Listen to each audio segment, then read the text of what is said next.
Hi friends, this is Bani and welcome to my channel. বন্ধুরা, আজকে তোমাদের জন্য একটা দারুণ টপিক এনেছি। আজকে আমরা শিখব সেন্টেন্সে মিন টু বি আর মিন টু হ্যাভ কে কি করে ব্যবহার করতে হয়। তোমরা ইংরেজি সেন্টেন্সে প্রায় দেখে থাকবে এগুলোর ব্যবহার। অর্থাৎ সেন্টেন্সে প্রায় মিন টু বি আর মিন টু হ্যাভ কে ব্যবহার হতে দেখবে। আর যারা বিগিনার্স তারা নিশ্চয়ই কনফিউজড হয়ে থাকবে যে সেন্টেন্সে আমরা কোন অর্থে এগুলোকে ব্যবহার করতে পারি।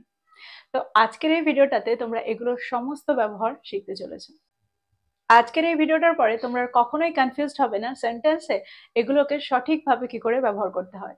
দেখো, মিন টু বি আর মিন টু হ্যাভ এর ব্যবহার কিন্তু খুবই ইম্পর্টেন্ট। অর্থাৎ সেন্টেন্সে এগুলোকে প্রায়ই ব্যবহার হতে দেখা যায়, আর ঠিক সেই কারণে তোমাদের জানা দরকার এগুলোর সঠিক ব্যবহার। তো আজকের ভিডিওটাও কিন্তু খুবই ইম্পর্টেন্ট, খুবই ফ্রুটফুল হতে চলেছে। তোমরা কোথাও যাবে না, আমার সাথে ভিডিওটা একদম শেষ পর্যন্ত থাকবে। যারা চ্যানেলে নতুন অর্থাৎ প্রথম আমার ভিডিও দেখছো তারা প্লিজ চ্যানেলটাকে সাবস্ক্রাইব করে নিও, তাহলে যখনই আমি ভিডিও আপলোড করব তোমরা নোটিফিকেশন পেয়ে যাবে। তো আর দেরি না করে চলো শুরু করা যাক আজকের ভিডিও। সবার আগে আমরা দেখব সেন্টেন্সে মিন টু এর ব্যবহার। অর্থাৎ সেন্টেন্সে আমরা মিন টু কে কি করে ব্যবহার করতে পারি। দেখো, মিন টু কে সেন্টেন্সে দুটো অর্থে আমরা ব্যবহার করতে পারি। অর্থাৎ সেন্টেন্সে শুধু একটা অর্থে কিন্তু আমরা মিন টু কে ব্যবহার করি না। যখন আমরা একটা কাজের পেছনে উদ্দেশ্য বোঝাতে চাইবো, অর্থাৎ এই কাজটার পেছনে কি উদ্দেশ্য আছে সেটা যখন আমরা বোঝাতে চাইবো, তখন আমরা মিন টু এর ব্যবহার সেন্টেন্সে করতে পারবো। অর্থাৎ যখন আমরা বোঝাতে চাইবো যে এই কাজটা হয়েছিল এই উদ্দেশ্যে, বা এই কাজটার উদ্দেশ্য হলো এটা, তখন আমরা সেন্টেন্সে মিন টু কে ব্যবহার করতে পারি। এটা হলো মিন টু এর একটা ব্যবহার। এক্সাম্পল দেখো, আরো ভালো করে তোমরা বুঝতে পারবে। তার ক্ষমা চাওয়ার উদ্দেশ্য ছিল তাদের সম্পর্কটা ঠিক করা। Her apology was meant to mend their relationship. Her apology was meant to mend their relationship. এই সেন্টেন্সটাকে খুব ভালো করে বোঝার চেষ্টা করো। দেখো, এখানে আমরা বোঝাতে চেয়েছি যে একটা কাজ হয়েছিল আর তার পেছনে একটা উদ্দেশ্য ছিল। তো এরকম অর্থেই কিন্তু আমরা সেন্টেন্সে মিন টু কে ব্যবহার করব। আর সেন্টেন্সটা কি করে তৈরি হচ্ছে সেটাও তোমরা একবার দেখে নাও। অর্থাৎ সেন্টেন্সের স্ট্রাকচারটা দেখে নাও। সবার আগে আমরা ব্যবহার করব সাবজেক্ট। তারপরে সেন্টেন্সটা যদি প্রেজেন্ট টেন্সে হয় তাহলে আমরা অ্যাম ইজ আর কে বসাবো। অর্থাৎ সাবজেক্ট অনুযায়ী আমরা অ্যাম ইজ আর এর ব্যবহার সেন্টেন্সে করব। তারপরে মিন টু, তারপর ভার্বের ফার্স্ট ফর্ম অর্থাৎ first form of the verb plus object. তো এই স্ট্রাকচারে আমরা সেন্টেন্স তৈরি করব যদি সেন্টেন্সটা প্রেজেন্ট টেন্সে হয়। আর যদি সেন্টেন্সটা পাস্ট টেন্সে থাকে তাহলে আমরা subject plus was were plus mean to, তারপরে ভার্বের ফার্স্ট ফর্মের ব্যবহার সেন্টেন্সে করব, আর তারপর অবজেক্ট। আরো কিছু সেন্টেন্সের মধ্যে দিয়ে তোমরা আরো ভালো করে বোঝার চেষ্টা করো। যদি আমি বলি বক্তৃতাটির উদ্দেশ্য ছিল দলটিকে অনুপ্রাণিত করার, তাহলে সেন্টেন্সটা কি হবে? The speech was mean to motivate the team. The speech was mean to motivate the team. তো তোমরা বুঝতে পারছো সেন্টেন্সে আমরা মিন টু কে কি করে ব্যবহার করছি। দেখো, এখানেও কিন্তু আমরা উদ্দেশ্য বোঝাচ্ছি, যে বক্তৃতাটার এটা উদ্দেশ্য ছিল। তো সেন্টেন্সে যখন একটা কাজ ঘটেছিল বা কোনো একটা কাজ ঘটে এই উদ্দেশ্যে, এরকমটা আমরা বোঝাতে চাই, তখন আমরা সেন্টেন্সে মিন টু কে ব্যবহার করতে পারি। আরো এক্সাম্পল দেখো, নিয়মটির উদ্দেশ্য ছিল শ্রেণীকক্ষে শৃঙ্খলা বজায় রাখা। The rule is mean to maintain order in the classroom. The rule is mean to maintain order in the classroom. দেখো, এই সেন্টেন্সটা কিন্তু প্রেজেন্ট টেন্সে ছিল, আর ঠিক সেই কারণে আমরা ইজ এর ব্যবহার সাবজেক্টের পরে করেছি। তাহলে তোমরা বুঝতে পারছো সেন্টেন্সে উদ্দেশ্য বোঝাতে, অর্থাৎ কোন একটা কাজের পেছনে উদ্দেশ্য বোঝাতে আমরা মিন টু কে ব্যবহার করি। এটা হলো একটা ব্যবহার। আর মিন টু কে আমরা সেন্টেন্সে আর এক ভাবেও ব্যবহার করতে পারি। যখন আমরা নিয়তি বোঝাবো, অর্থাৎ কোনো কাজের পেছনে একটা নিয়তি, অর্থাৎ এই কাজটা হয়েছিল কারণ এটা আমাদের নিয়তিতে ছিল, এটা হওয়ারই ছিল, এরকমটা যখন আমরা সেন্টেন্সে বোঝাতে চাইবো তখনও কিন্তু আমরা মিন টু কে সেন্টেন্সে ব্যবহার করতে পারি। দেখো, আমরা প্রায় বলে থাকি যে এটা তো হওয়ারই ছিল, বা এটা আমাদের নিয়তি, অর্থাৎ এটা আমাদের ডেস্টিনি, এটা হওয়ারই ছিল। তো এরকমটা বোঝাতেই কিন্তু আমরা মিন টু কে সেন্টেন্সে ব্যবহার করতে পারি। এক্সাম্পল দেখো, যদি আমি বলি she is main to teach.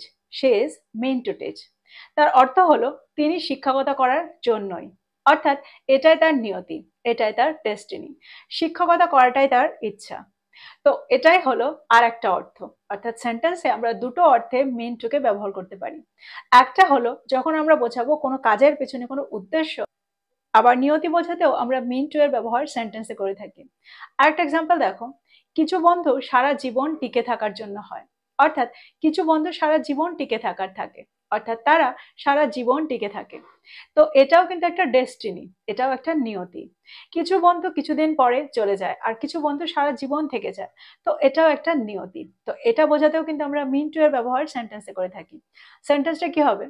Some friends are mean to last a lifetime. Some friends are mean to last a lifetime. তো এই সেন্টেন্সগুলোর মধ্যে দিয়ে আমার মনে হয় তোমরা খুব ভালো করে বুঝতে পারলে সেন্টেন্সে আমরা মিন টু কে কি করে ব্যবহার করছি। দেখো, মিন টু এর ব্যবহার কিন্তু খুবই সহজ।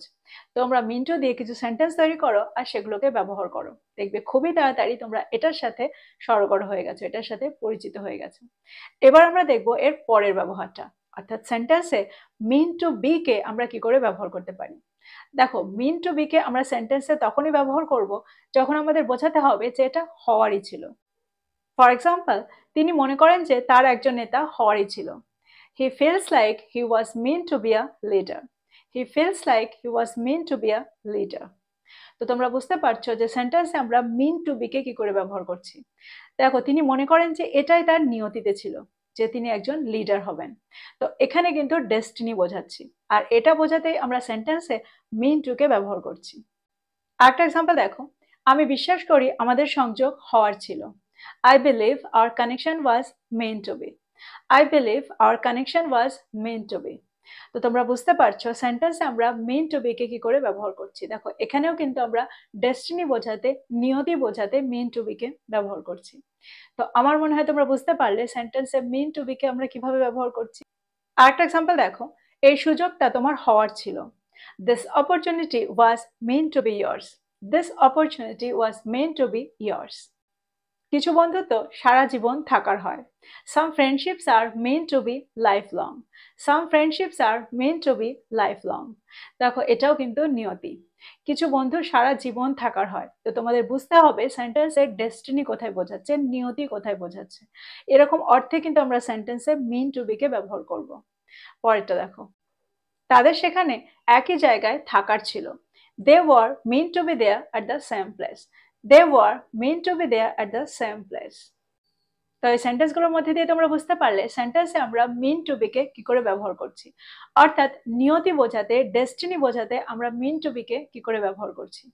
দেখো, এখানেও কিন্তু আমরা ইন্টেনশন বোঝাতে মিন টু বি কে ব্যবহার করতে পারি, অর্থাৎ সেন্টেন্সে ইন্টেনশন বা উদ্দেশ্য বোঝাতেও কিন্তু আমরা মিন টু বি কে ব্যবহার করতে পারি। এক্সাম্পল দেখো, সে কখনোই একজন ব্যবসায়ী হতে চায়নি।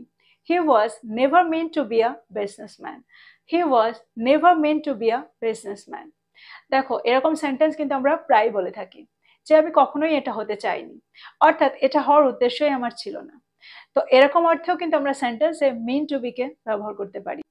তো আমার মনে হয় মিন টু বি কেও তোমরা বুঝতে পেরেছো সেন্টেন্সে মিন টু বি কে কি করে ব্যবহার করতে হবে।